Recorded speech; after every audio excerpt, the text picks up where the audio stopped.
Former Senator Ping Lacson says Congressman Toby Tiangco convinced him to run again. Tiangco serves as the campaign manager of Alianza para sa Bagong Pilipinas. Lacson told 1PH that Tiangco was relentless in calling him to join the ticket. He said he decided only the night before President Marcos announced the slate. Yung pala si Congressman Toby Tiangco. Hindi ko alam noon na siya pala yung campaign manager ng administrate nung alliance ng mga political parties. Sabi niya, Senator Ping, baka naman pwedeng mag-reconsider kasi mag-a-announce si Presidente. Sinabi ko rin sa kanya yung dahilan kung bakit atubili ako. Ang sabi niya, hindi, basta hintayin ka namin. Top 5 po ito natin. Top 5, ito tungkol kay Senator Ping Lacson.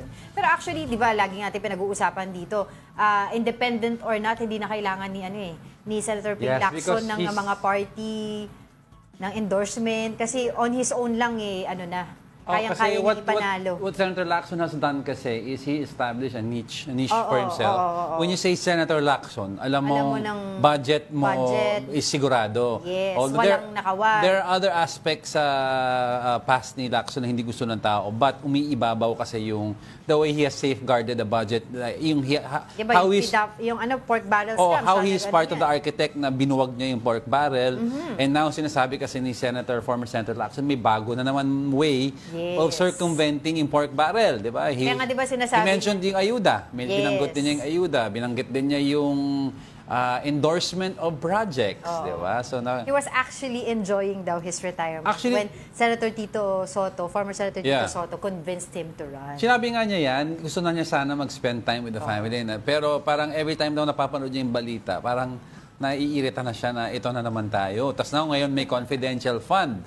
The abusive, it can be abused by certain agencies and departments. So, ayan, si Senator Lacson is placing high sa, I think he's in the seventh or sixth. Naman di ba, nung simula nung siya, kumandidato sa pagkasenador, hindi man siya yung nagiging top na senator sa election. He's always there. He's always there. Nasa 5, 7, 8, 9, ganyan. Actually, magandang placing yan yung pwesto niya. Kasi very secure yung, secured yung kasi pag sinabi pong Senator Lacson, alam mong hindi, sa isip ng tao, hindi mangungurakot yan. Dahil siya mismo ang nagpupuntirya Yun nga lang, bago tayo mag-continue, yun nga lang, medyo may big surprise sa iba dahil nga nakipag-alyansa siya dito sa administrasyon. When in fact, the last election, magkalaban nga sila di ba, bilang sa presidente noon. Pero, that's politics. Alam mo, that's politics.